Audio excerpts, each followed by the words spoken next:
nous servons des coups d'État, des militaires qui reviennent au pouvoir.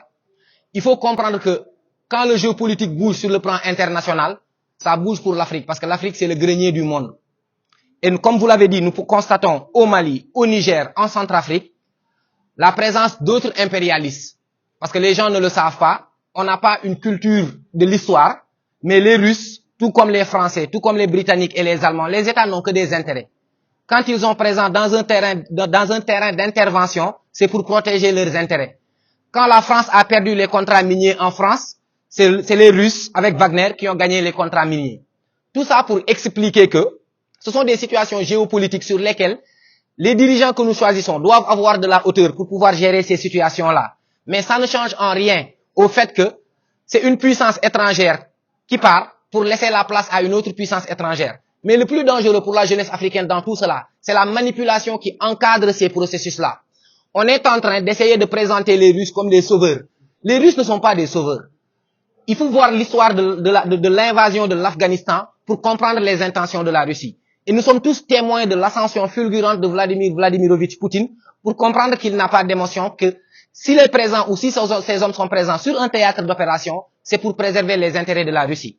Mais pour le Sénégal, pour le cas du Sénégal, avec ces trolls qui sont en train de vouloir chercher à inciter l'armée à copier le modèle de la sous-région. C'est parce que nous balme ci terme bi, mais nous sommes activés en politique au Sénégal.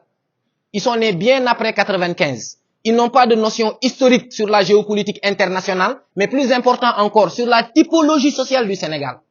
Parce que c'est ce qui est déterminant, c'est ce qui fait que le Sénégal est différent de la ceinture de feu qui l'entoure.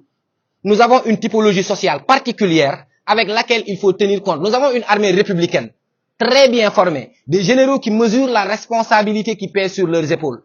C'est pourquoi j'ai l'habitude de dire qu'il faut, à un moment donné, que l'on puisse faire la différence entre la personnalité du président de la République et les corps constitutifs de l'État sénégalais.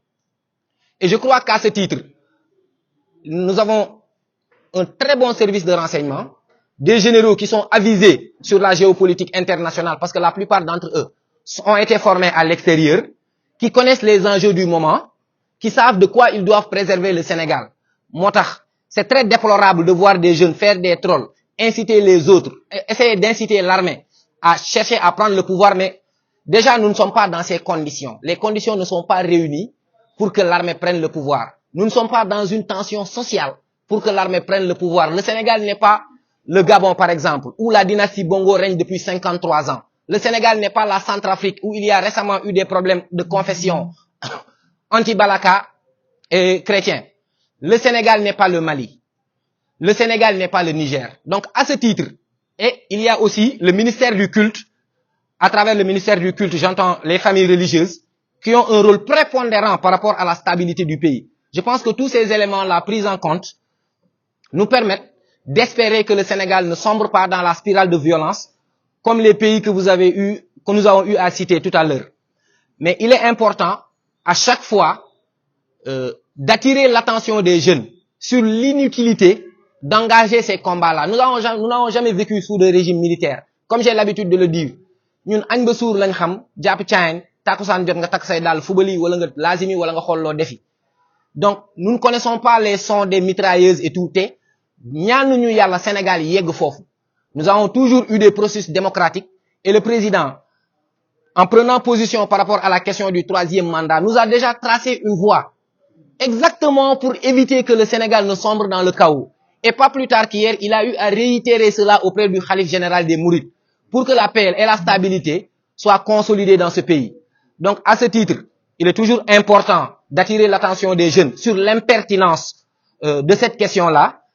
Mais il est important aussi de dire que le Sénégal est beaucoup plus fort, le Sénégal est beaucoup plus préparé que la plupart des États qui l'entourent quant aux questions de coup d'État.